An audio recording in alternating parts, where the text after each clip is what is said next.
Hey guys, alright, now bear with me, this is going to be kind of a bitch. Like I said, most of the videos I do are on my cell phone. I'll show you how to adjust the star gear, where it is, and at least try to show you as much as I can of it. The tools you're going to need, set of Allen wrenches. What you're going to need is a number 8.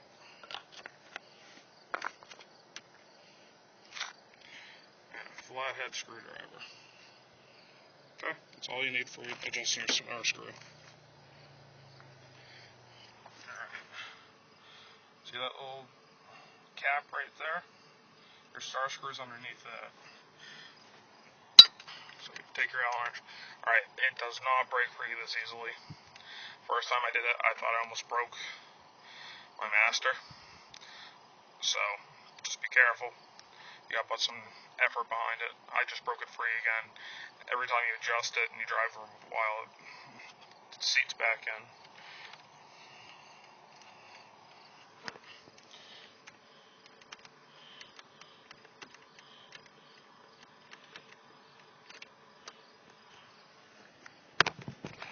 Hold on, I'm gonna go.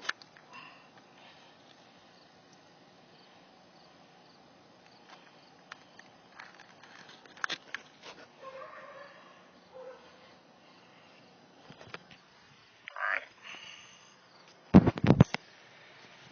Sorry about that. Okay, when you pull it out, this is what it is. Yeah, sorry about the autofocus, but it's threaded, and there's this little lock ring on it. Make sure you do not lose that.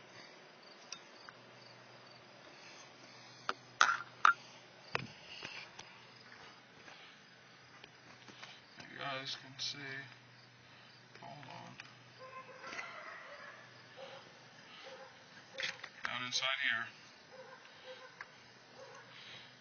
that is where the star wheel is. You can see my spring. Like I said, mine's already been adjusted. All you gotta do, take a flathead screwdriver like this, stick it in the hole, and you lock right onto the star tabs. Okay? Moving it towards the motor dumps more fuel. Away from the motor, less fuel. Towards the motor, more smoke. Away from the motor, less smoke. Okay? Like I said, I got mine pretty much set where I want it, so I'm not going to actually physically adjust it.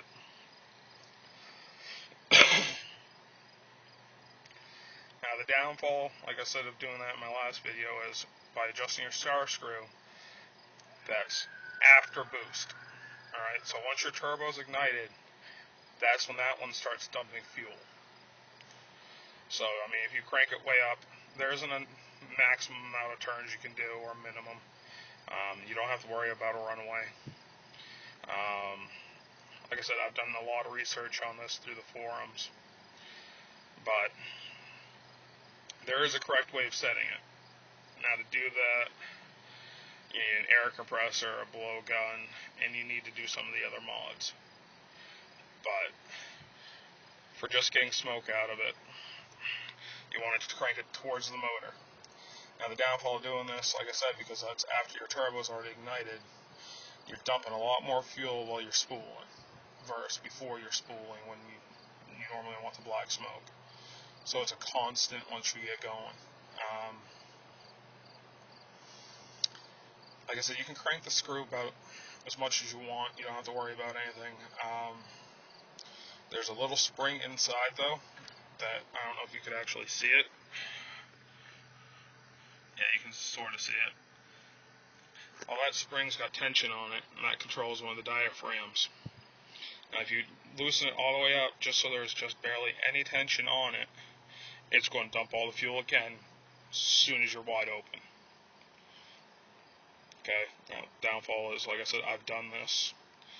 It doesn't hurt anything, but your fuel mileage drops drastic. But, I mean, it all depends what you want your truck for. I mean, it was fun for the week I had it, but it got to the point where it was just, I went from spending $65 a week to $120. So, your choice. But like I said, the star screw only does it after your turbo's ignited. And you're not going to get a lot of smoke out of it unless you've either A, moved your fuel plate, B, put a different fuel plate in it, or C, you take the fuel plate completely out. I don't recommend taking it all the way out. I mean, there's a lot of people that say you can, but you run the risk of hitting meltdown quicker. And you can't be some young punk just thinking, ooh, I can roll cold, that's it. No, because there's a lot of internal shit that goes along with this that can lead to issues. The star screw, mess with it all you want. Like I said, you're not going to have any real repercussions out of it. Anything else other than that, don't do it till you get a pyro gauge. Just don't do it. I mean, you run the risk of a $2,500 fuck up. At least. And I mean, that's just for the used motor. If you want to rebuild your motor, I mean, then you're talking a lot more. I mean, it's not worth it, guys. So get your gauges. That's my next investment, actually, before I start really fucking around, is I'm doing the gauges. But if you want real smoke, see if I can get it.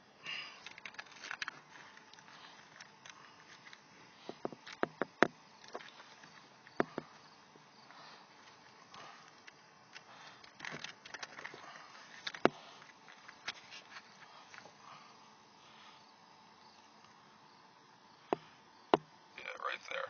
See that tamper-proof cap? That cap is where your real smoke screw is. Now that will dump fuel before your turbo's ignited. So that's first step on the pedal. That's dumping fuel. That's what you want to really mess with when you want to start dumping and really rolling coal. Mess with that one. Do not fuck with it till you get your gauges. I mean, most of the stuff I've read says you can. Your adjustments on that screw, guys, 1/8 of a turn without gauges. I mean, you don't want to do much more than that, because now before takeoff, you're dumping straight fuel. Hold on, I need a cigarette.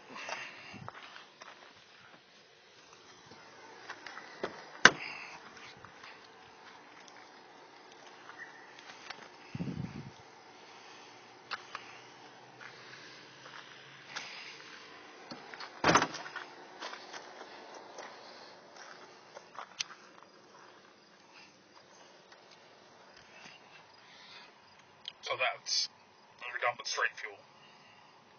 So you gotta be real careful with that one. Alright, some of the other mods I've discovered. Your AFC housing itself, watch this. You got 4 bolts on the bottom. I don't know if you can really see them, but there's 4 bolts. And a flathead screw on the top on this corner. There's a tamper-proof screw on this corner over here. Read a couple different ways to take that screw out. The one that makes the most sense, that way you can at least reuse it. Get a hand impact, not like a fucking air impact, one of the hand ones that you hit with a hammer. Put a T25 in it, sink it about dead center, keep hitting it. Don't go fucking all ape shit on it and go busting shit, because I mean, anything in that area you break, you're fucked. Okay? Enough said. But your AFC housing itself actually can slide forward, which will give you quite a bit of power, from what I've been reading. You take that off. Now you got your mod you can do to your AFC. Now where I showed you that smoke screw in the back, there's a tamper-proof screw there too. You gotta take that one out. From everything I look at, it looks like it's a Torx bit. Everybody says it's a break-off, but it looks like a Torx bit. And another flathead on the bottom. Undo that. There's a lock nut, which I believe is a 10mm, and it's an Allen bolt or Allen stud sticking out. take it in real slow. Like I said, 1/8 of a turn, guys. You don't need a lot. I mean, you want black out after you got your gauges. Somebody told me you can sink that screw in almost all the way up to the nut and lock it in place. And that'll block out a 4-lane highway. I do not recommend it without gauges. You want to know what your truck's running at. Alright, so now you slid your AFC housing forward. You have your fuel plate in there, your stock one. I've read a lot of times with the stock fuel plate, sliding it forward, it will get hot. Keep your eyes on your EGTs. That's your, screw everything else. The only thing you care about is the EGTs. And if you guys don't know what that is, if you're a newbie too, that's exhaust gas temperature. Alright? That tells you when you're going to hit meltdown. Keep your eyes on it. Okay, now that you got that off, you took off all those screws. Now the back where the smoke screw is, there's 4 more flathead screws. You go into that, take it off. There's a diaphragm on the inside. It's got a cup washer on one side. You take the cup washer off, and you get a fender washer, which is just a flat fender washer. It's about the same size as a cup washer, but it's not cupped. Alright? You replace the cupped washer with that. That lets you have more rake travel. Alright? That part's done now. Put everything back the way it was, like, so you know everything's there. You'll have your rod. If you look, right here, there's a nut. I don't know if you guys can see it.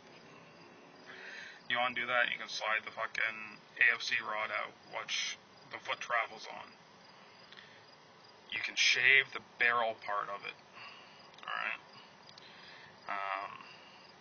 I'll go on tonight and I'll actually show you guys a breakdown of it in pictures off my laptop. You don't shave a lot off, just a little bit, and that'll make it so you can have maximum rake travel. Now, after all that's done, the best way to tune your AFC,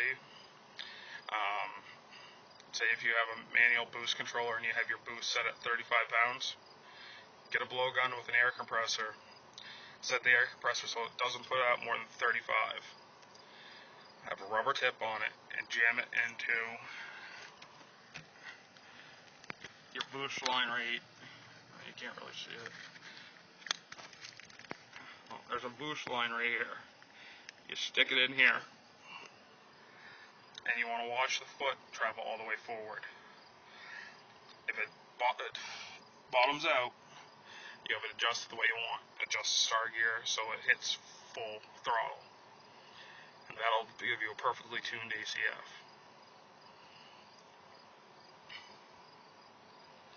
Those are just some of the little mods that I've discovered going through this.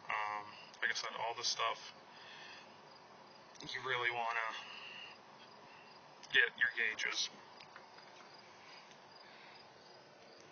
Alright, and that's it for this one. I'm going to put everything back together. I got to find my Allen wrench that I dropped. And then I'll show you where you hook your gauges up. Because I already know where they all go, and it's really easy on the 12 valve, so I'll show you guys where it is. When I actually get my gauges, I'll do a video showing you how to hook them up, but I can at least show you where they go. Alright, thanks for watching.